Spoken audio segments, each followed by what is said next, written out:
Welcome to the Talk Cocktail Podcast. I'm your host, Jeff Schechtman. When a young British journalist named Alex Hannaford stumbled upon Austin, Texas during a cross-country road trip, he found a city frozen in time, as he describes it. A weird, intoxicating mix of frontier town, hippie holdout, and indie mecca. It was love at first sight. But the Austin of today bears little resemblance to the quirky, affordable haven that Hannaford first encountered. In just 2 decades, the city has undergone a seismic transformation. Skyscrapers now dominate the skyline where small bungalows once stood. Tech giants like Tesla and Oracle are the businesses that shape the city. And the live music capital of the world is rapidly pricing out the very artists who gave it that moniker. How did this happen? What forces drove this radical metamorphosis? And what does Austin's story tell us about the future of American cities? These are the questions at the heart of Alex Hannaford's new book, Lost in Austin. Part memoir, part investigative journalism, the book charts Austin's journey from laid-back college town to booming tech hub. It's a story of rapid growth, gentrification, and the struggle to maintain a city's soul in the face of relentless change. Hannaford explores the impact of the tech industry's migration, the erosion of affordability, and the displacement of longtime residents. He delves into Austin's complex history of racial segregation and how it shapes present-day gentrification. And he grapples with the environmental challenges facing the city, from water scarcity to extreme heat. But Lost in Austin is more than just a lament for a vanishing city. It's a critical examination of urban development, the tech industry's growing influence, and the very nature of place and belonging in 21st century America. As other urban centers face similar pressures, Austin's story serves as both cautionary tale and potential roadmap. Can cities maintain their unique character in the face of rapid growth? Is there a way to balance progress and preservation? And in the end, what makes a city worth calling home? Alex Hannaford has written for The Guardian, The Atlantic, and Texas Monthly. He lived in Austin for nearly 2 decades before relocating to New York's Hudson Valley, and his intimate knowledge of Austin offers a unique perspective on one of America's fastest-growing cities. It is my pleasure to welcome Alex Hannaford here to talk about Lost in Austin, the evolution of an American city. Alex, thanks so much for joining us. Thanks for having me, Jeff. What an introduction. Well, it is a delight to have you here. Thank you so much. Talk a little bit first about the Austin that you first encountered back in 1999 when you first set foot there. Yeah, well, I was with a pal of mine. I'd been a journalist for about 18 months, so not a very long time, working on a local newspaper in England. He was a social worker. We were good pals, and we both decided to jack our jobs in at the same time and go on this kind of, monumental road trip across the States. It was kind of, the sort of myth of the American road trip. I'd read On the Road by Jack Kerouac and was kind of, in my 20s and thought it'd be a really fun thing to do. So we flew to New York and bought a car and drove 8,000 miles up and down across America with a destination was San Francisco. And a musician that we'd bumped into in Philadelphia had said, asked us if you're going to Austin on this road trip. And we said, we've never heard of it. And he said, it's the capital of Texas. It's this fantastic music. If you like music, you've got to go to Austin. We were going to go to Houston. We had a rough kind of mapped out, plotted our way across America. And we were going to go to Houston, after which we were going to drive across Texas and go straight to New Mexico, and then up to the Grand Canyon and across. And so after Houston, we decided we'll stay for a night in Austin. And something, I go into this in the book, but something very profound happened the night that we arrived, which basically made us decide that rather than just spend a night in the city, we would spend a week there. And that was enough time. And I can tell you a bit, if you like, about what it was that happened that caused us to stay. But it was a sort of twist of fate, really, and kind of sliding doors moment that made us stay, that gave me a week to sort of really, for Austin really to seep under my skin and for me to kind of see the sort of magic that this city had. And I sort of left after a week knowing I would be back. And what was that sense of magic? What was it that got under your skin? What did you feel when you were there that made you want to come back and stay? At the time, I mean, this was probably in April, I think. I can't remember exactly. I know South by Southwest had happened that year already. It wasn't during South by. And so, it didn't feel like there was tons of people there. It felt like a small city, very manageable. The weather was fantastic. I mean, of course, this wasn't the summer, but the weather was amazing. So we were going to these water holes, these spring-fed water holes like Barton Springs and stuff where you could swim. The food was amazing. It was cheap. The people seemed incredibly friendly. We had already driven, however many miles, 1,000 miles through Pennsylvania, up to Chicago, down through St. Louis, down to New Orleans, and up through Houston to Austin. But we hadn't really we met a lot of people on the way. We were two young British lads in our 20s, and we were kind of going to bars and making friends, talking to anyone who would entertain our shenanigans. And then, in Austin, it was noticeable how friendly these Texans were, but people in Austin were. It just felt like a really incredible city. We went out that night, the first night we were there, onto Sixth Street, which has become a bit of a shit show now. But it was just live music coming from and again, it wasn't South by Southwest, so it wasn't the sort of frenetic energy of South by Southwest. It was kind of more laid back, but there were still bands, playing in every venue, open doors to these kind of incredible venues, all different. We would just, it was like, I've never seen a place like this. I'd lived abroad. I'd been to a lot of cities. I've done a lot of traveling. And I had never really found a place quite as intoxicating as this. And then you moved there. Talk about at what point you began to sense that something was changing. Not for a long time, really. I mean, you could definitely see. So before I moved there, I moved back to England. I got a job on a newspaper in London, and I was determined to try and find a way back to Austin. So, for a few years, I went back as a journalist to cover South by Southwest, and it really wasn't a big festival, certainly internationally then. They called it spring break for the music industry. So it really was an industry festival, apart from the cheap wristbands they gave to locals in Austin. It was a place that music execs went. So, I went back for a few years running to the South by, and I could see how different Austin was then. It was this, I can't remember how many people went to the festival then, but the population of the city definitely kind of exploded that week. But I sort of, that just made it more exciting for me that there was this week every year that was this sort of how amazing that there's all this music you can see. And so, I was just sort of plotting to try and find a way to move there. And, very privileged, but I was a journalist. I had a job. I left my job and applied for a media visa, which allowed me to kind of live and work in America for, I think at the time it was like 6 or 7 years. Um, and so basically moved there in September of 2003. Um, and it was fantastic. I mean, it was the same place that I had found in 1999. There was nothing different about it. And if anything, I liked it even more. It was more of the same, but also I was now working there. So it was a place that I could I could work as a journalist, write stories about sort of middle America, um, and yet enjoy this quality of life, 300 days of sunshine every year that I just didn't have in London, certainly. Um, but yeah, I don't think really things started changing for me uh, really profoundly until after our daughter was born. So we bought our house in 2010. I married my Texan girlfriend, now wife. Um, and we had a little girl in 2012, by which point we'd owned our house in East Austin for 2 years. And we bought the house for $165,000.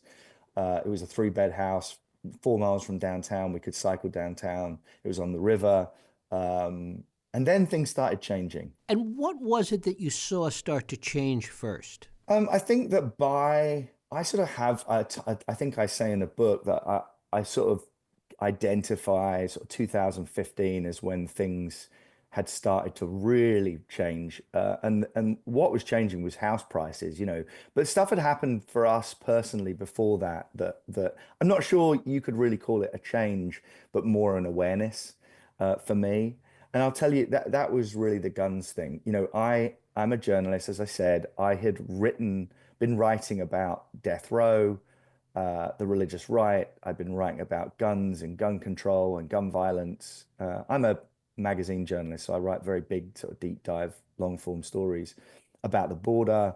But the guns thing, I would write about guns and gun violence, school shootings, mass shootings, but it never really affected me. It was, I describe in a book as sort of feeling like Austin was in this bubble. It was like a kind of retro America light where you were sort of protected from the excesses of the America outside. Didn't really feel like, the same America.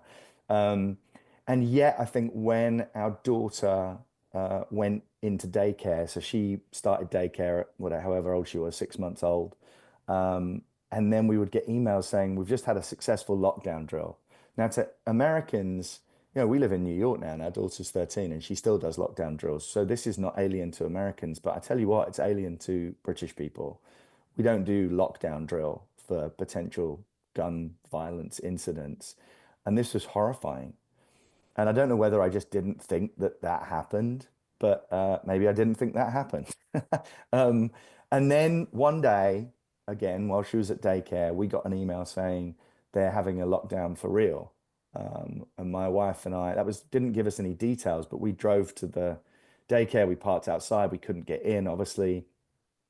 And a few hours later, or a couple hours later, it was over, and we found out that there was a domestic incident across the road, and police had cautioned to, out of an abundance of caution for the daycare to be locked down.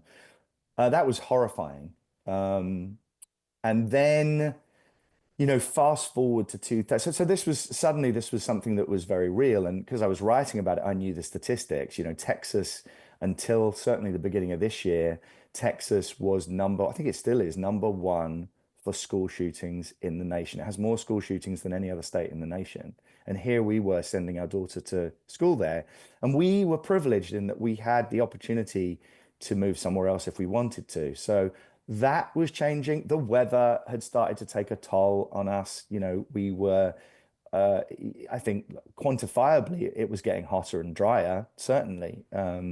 We were having, I think, the year that our daughter was born, I think I'm right in saying it was that year, 2012, that we had 100 days over 100 degrees. So, and I think the same year, or maybe it was a bit later, I can't remember. Maybe it was that year we had the hottest day since records began in Austin. So things were definitely changing weather-wise, but certainly we were feeling it too. We were just kind of over it. There was also a sense of gentrification starting to happen. It was changing in that regard. Talk about that. Yeah, and I'm under no illusion that I was playing my part, Jeff. I mean, here we were, we bought a house in 2010 in a new subdivision on the east side of town. And so we were, I think, the sixth house to be built there, and the subdivision was being built around us. I think there are now 200 homes there. And, there's a few things that happened certainly before I started writing the book that made me kind of aware of sort of what was happening, apart from reading about it, of course. It was one incident I describe in the book, this guy that was, while this was still a building site, so you can imagine there's like, piles of sand and construction and stuff, but you had very quiet times as well at the weekends when there was no construction happening, and you were just living in this sort of apocalyptic kind of building site. But there was lots of sort of grass growing and fields and stuff around where houses would eventually be built. And there was this guy who rode a horse onto that land. And one day I saw him just riding his horse across the sort of vacant kind of building site. And his horse was grazing on this grass, and he was a black guy. And I later found out that he was part of this stables across the road, was sort of African American owned. And it just got me thinking that this guy had been probably grazing horses there for, decades, and taking them down to the water's edge to drink. And it was probably this sort of pristine place kind of on the edge of town by the Colorado River. And here we were as part of this sort of redevelopment of the area. And then when I started writing the book, of course, dived into the history of race and gentrification in Austin. And there's one thing that kind of really hit home, and I write about it. There was this thing called the 1928 Plan, and this was a document that the city of Austin had asked an architecture firm, to kind of come up with in 1928 to sort of reimagine Austin for the future. And most of this document is fairly innocuous. And you would sort of look at it and think, well, what's wrong with that? It was more open spaces, more parks. Let's have the river being this kind of, lake, a dammed off river where we could have this lake for recreation. We could have more green spaces and things for the people of Austin, and make this a really livable, wonderful city. But there was this part of the plan that they tackle what they call the Negro problem. And, segregation was illegal in America. And so they had to what they wanted to do was find a way to get around this. Now, Austin at the time, what I found when I was doing my research, was a fairly geographically diverse place. There were Black people living all over town. And one area that they lived was called Clarksville, which is west of the city of Austin. And what the 1928 plan suggested was that you should basically designate an African American area east of what is now I-35, which is the big freeway that cuts Austin in two. It used to be called East Avenue before it became an interstate highway.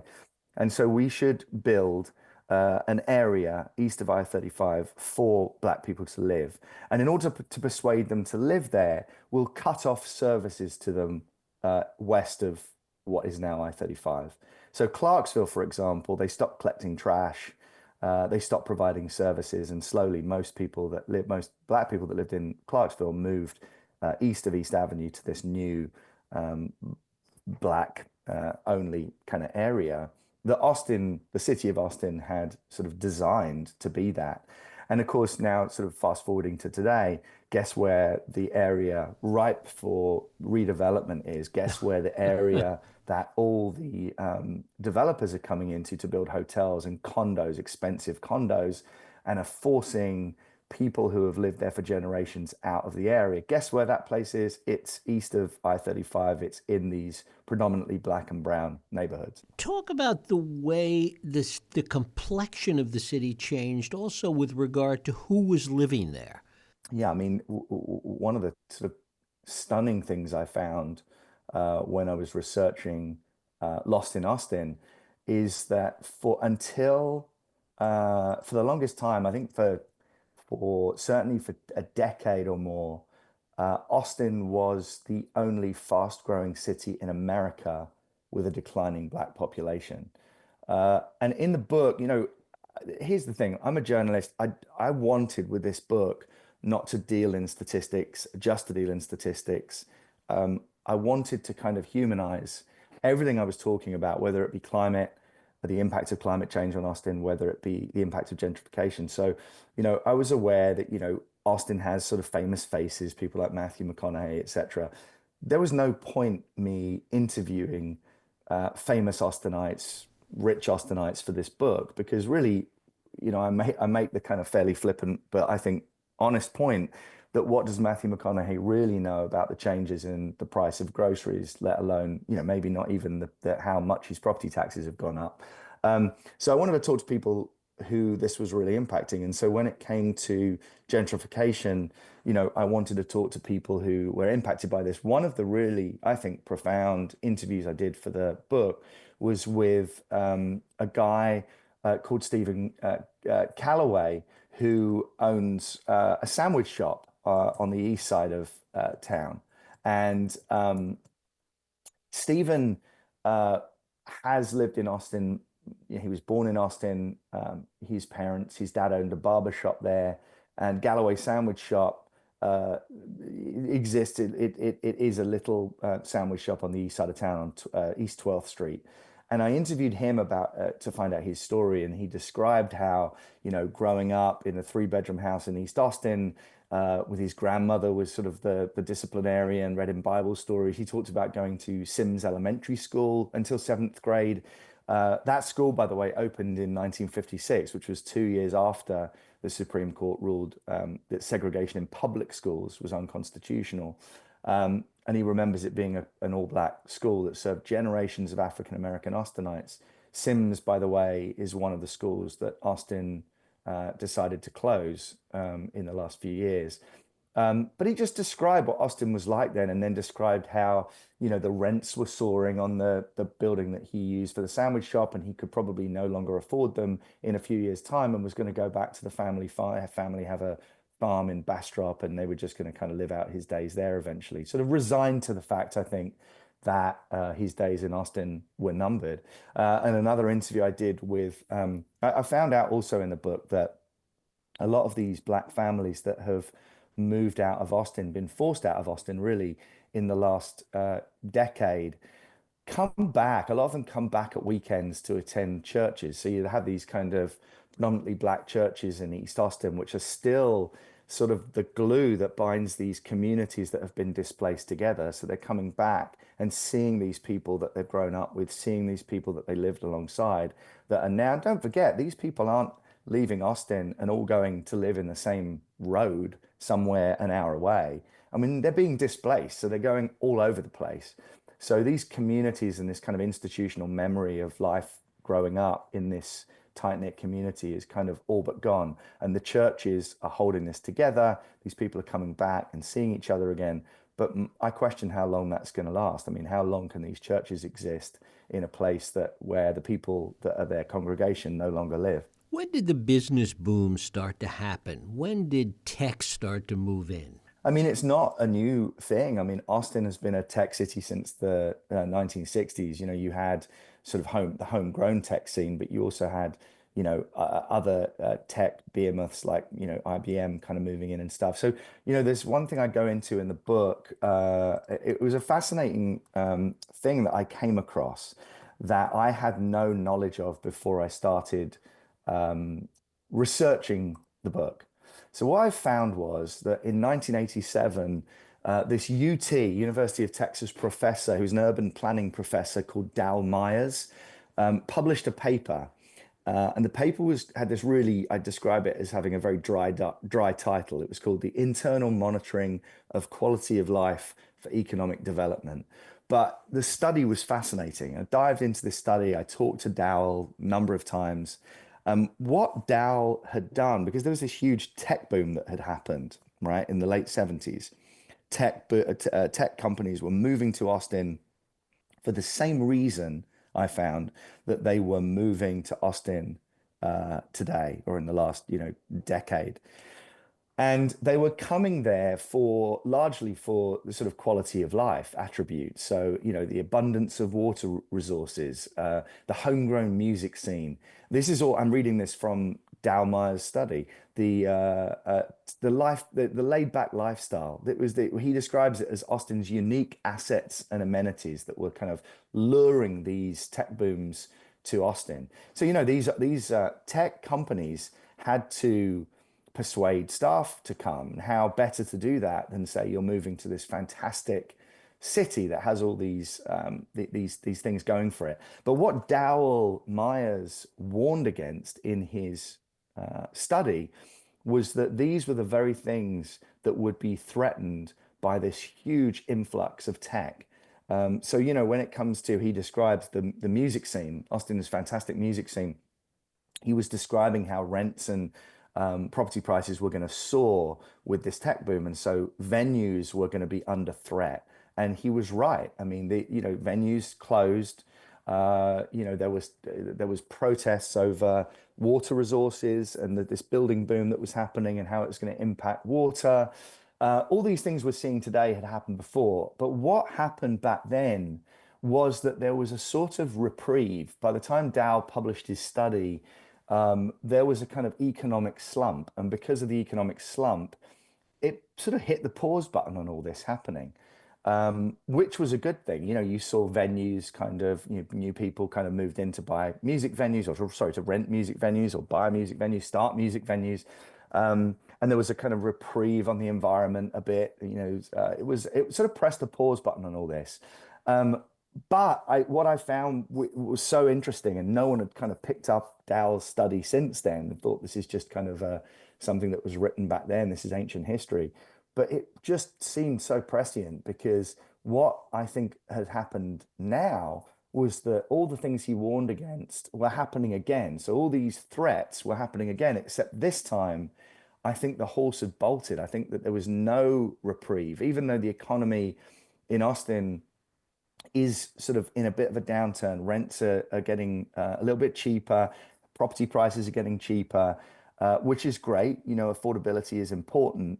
Um, you have all these offices that have been built, office blocks. All it's changed the skyline of Austin completely, and people are still moving there. Yet you've got this kind of thing where there's now 20% occupancy in office space because post-COVID, there's new ways of working. So, I think I kind of argue in the book that, I don't think Austin is a lost cause, but I think a lot has happened to change Austin that you can't really turn back the clock on. Of course, more tech seems to be moving in all the time there. Yeah, it does. I mean, you actually but there's some other kind of interesting things happening, Jeff. You mentioned Oracle at the top of the program, and actually in April this year, Oracle's CEO Larry Ellison announced that he would be moving Oracle from Austin to Nashville. So there are things happening in Austin that is sort of, you could argue, is a kind of reverse of the trend, except then you're seeing, like you said, like Elon Musk has announced that his businesses are kind of moving there, other businesses are moving there. So I think there's two things happening. However, I think the changes that have happened, the skyline is completely different. This building boom has happened and is still happening. So one thing I would sort of a question really, do people think that when these businesses move to Austin and all these employees move to Austin, is there a bit of bait and switch happening? Do they move there and think, we were sold this kind of fantastic magical city on a shining lake, um, but the weather's pretty brutal in the summer, and there's a lot of people here calling it home. And what's this doing for the drinking water supply? And do we really want to be living here? And the property prices are, until very recently, were kind of extortionate that only people earning a tech salary could afford. And I argue in the book that I think it's an important point. What's happening to the cultural capital of a city? So if you have a place that's still billing itself as the music capital of the live music capital of the world, can musicians afford to park downtown, let alone live there? And then what happens to the city as a result of these musicians deciding to go and live elsewhere? There's this famous kind of saying that keep Austin weird. I argue in the book that maybe Austin has never really been a weird city. I think it was just an affordable city. It was a city that was affordable enough for people who want to sort of live out of the norm, out of the mainstream. Uh, Call them weirdos, call them what you like, but kind of artists, musicians, people that are a bit quirky could afford to live there and call it home. Now I don't think that's the case. The other part of it is that it doesn't exist in a vacuum. It exists in the state of Texas. Talk a little bit about the influence that Texas has on Austin. Well, it's very easy to move to Austin and think you live in this bubble and think that these sorts of politics don't affect you. And as I described earlier with the gun culture, and we knew a lot of people who had guns for protection. We knew people who had AR-15s in their safes. We had knew people who had handguns in their cars, who carried guns for protection. Um, and so, Texas is very liberal, as you know. I mean, this is just, I'm just talking about gun policy, but this is something where policy makes a big difference. When I moved there, after a few years, I wrote a story actually for GQ about becoming an American gun owner. So I went and bought a handgun. At the time, you had to take, in order to carry the gun concealed downtown, around town, you had to have a gun permit, a concealed carry permit. And so I went and took my concealed carry permit and passed. And for the story, I carried a loaded handgun concealed on me downtown and went into the Capitol. You can go into the Capitol, which is our seat of government in Texas. And I sat in the canteen next to politicians, but I was carrying a loaded handgun. What has happened? And people reading this in Britain were horrified by this, but what is incredible as somebody who lived there, and maybe this is insane to people who live there now, maybe not, is that the laws around gun ownership and gun, carrying guns has only got more lax. So now, if you're 21 and don't have a felony conviction, you can carry a handgun openly, no longer concealed, uh, on your side, on a holster, without any permit whatsoever. You don't need, there is no permit anymore. There's no permitting requirement anymore for carrying a handgun in Austin, in Texas. And of course, this applies to liberal Austin as well. So, and then, you mentioned companies moving there. There was an open letter signed by a number of companies in Austin that were complaining about, um, you know, uh, legislation that they saw as unpalatable to businesses moving into Texas, and they were saying that when the legislature makes these kind of abhorrent decisions about women's right to choose what happens to their bodies, this is going to prevent some companies moving there. Um, I think I write in the book, you even had some businesses saying they would pay for abortions out of state for employees living in Texas. I mean, you're getting to the point where this is affecting this so-called kind of magical economy of Texas as well, when businesses are deciding, should we really move somewhere where, even if it's in Austin, liberal, fantastic Austin, if these policies impact us in this sort of profound way, we should be rethinking whether we move there. And I think some of them have. I talk about the influence of certain individuals, Elon Musk, Joe Rogan, Alex Jones, that have all become part of the scene in Austin. Well, Alex Jones is from Austin. I interviewed him years and years and years ago, and he was a circus sideshow for a long time. He was in a Richard Linklater film as a sort of bit part. People saw him as a kind of crazy, sort of funny addition to Austin. He was a 9/11 truther, but no one really took him seriously. There were a few people that listened to InfoWars. I would see InfoWars stickers all over town. But then, I described this in the book. I think when he started saying that Sandy Hook was a false flag, it was a drama, it was made up. Uh, and then he started getting attention outside of Texas, outside of Austin, outside of Texas, elsewhere. And then sort of mainstream politicians would go on his show. You started thinking he's no longer a circus sideshow. He's somebody that people are too many people are kind of like paying attention to. And I think that Texas kind of encourages people like Musk and his companies to move there with the promise of no state income tax, first and foremost. But I think they're also attracted, as Joe Rogan said, to Joe Rogan described it as when he moved from California to Austin, as he was seeking a little more freedom. And I think this little more freedom is what they're talking about, is this kind of ability or a feeling maybe in Texas that you can say what the hell you want with no repercussions.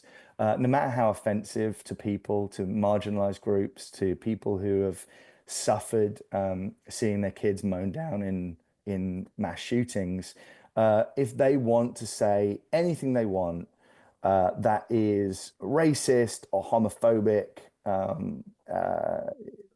conspiratorial, it shouldn't matter. This is all about free speech. And if there's one place in America that is the bastion of free speech, it's Texas. Talk a little bit about your decision to move away, and not so much the decision itself, because you talked about that and your daughter, etc. But was there a sense that the city had changed so dramatically that it had outgrown you, or you had outgrown the city? Yeah, I mean, I talked about the guns thing. There was and I'll just briefly say, not to belabor the point, but in 2019, we had all but decided we were definitely moving the following spring. But then something happened that, for us was the line in the sand. We were back in England that August, and there was a thwarted. I mean, I don't know. You can't really say what was going to happen because nothing did happen. But I'll tell you what did happen. A student journalist called the police from the car park of Pease Park in downtown Austin. Pease Park, Pease, is named after an old Texas governor called Elisha Pease. And my daughter had gone to Pease School, which was a nearby school downtown. And that was the park where kids would have. My daughter had a birthday party. There's a splash pad, there was picnic tables. We had walked our dog there on many occasions. This was the park that we would go to straight from school. Um, and in that summer of 2019, in the August, a student journalist had called the police to say a young man in his 20s was pulling a rifle, AR-15, out of the trunk of his car, a sidearm, and was walking towards a splash pad full of kids. The police turned up, they arrested him.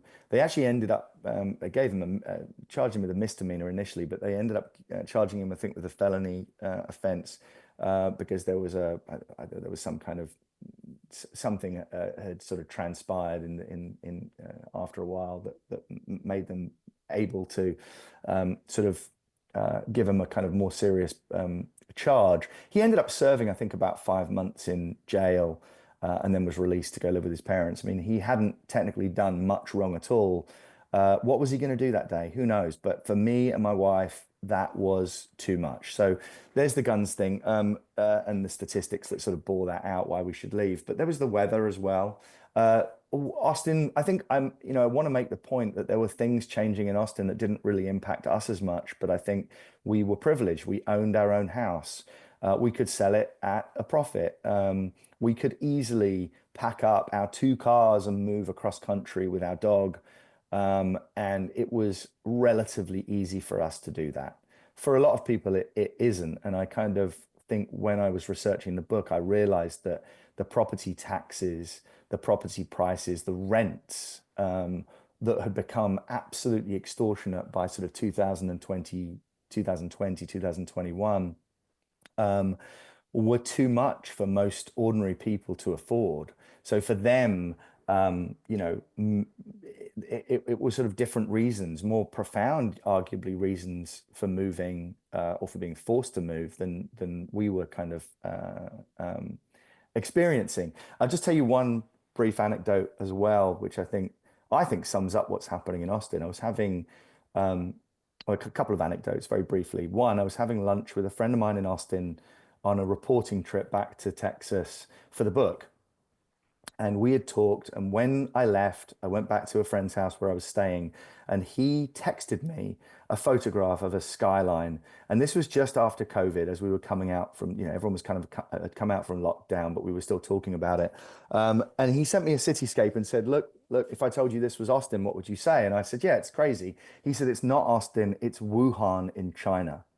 And I said, that is insane. Like I had to Google Wuhan and look at the two cities, and you couldn't really tell the difference, not from a brief kind of glance at a photo. It was just steel and glass, a city of steel and glass, nondescript towers, office towers, condos that had gone up to turn Austin into this unrecognizable place, or certainly unrecognizable from when I lived there.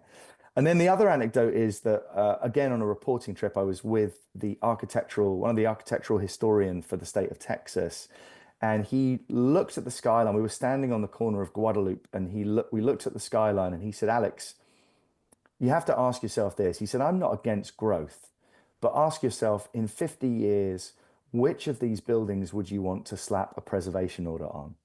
And my answer was none of them. And finally, what do you think is the future of Austin over the next 5, 10 years? I don't want to be a real sort of Debbie Downer when it comes to Austin's future. I think that climate-wise, there is an issue. Okay, there's not a huge amount you can do to kind of mitigate what's happening. And Austin, unfortunately, is on sort of the wrong side of the line. Excuse me. Austin is on the wrong side of the line. If you draw in the 1800s, this guy, a scientist, drew an invisible line from Canada down to Mexico and said that anything west of that is going to get drier and hotter. Anything east of that is going to get wetter and colder. And Austin falls on the wrong side of that line, and he was kind of fairly accurate. So I think that there are some things you can do to mitigate it in terms of water conservation, but that stuff is kind of is tough.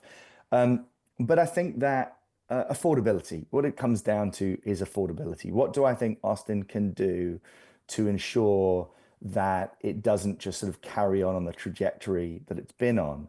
And that's to make a real effort at affordability in Austin for property ownership and things like that. And also transport. I come from London, which is not an affordable city, but one thing that London does extremely well is public transport.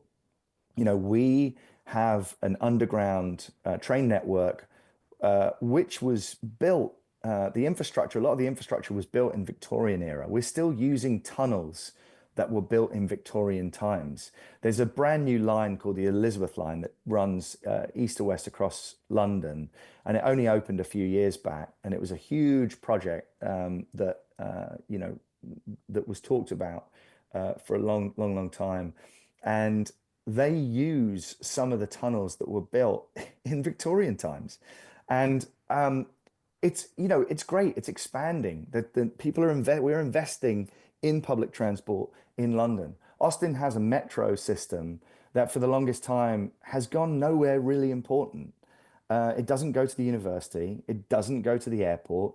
Doesn't really go west. It doesn't go west.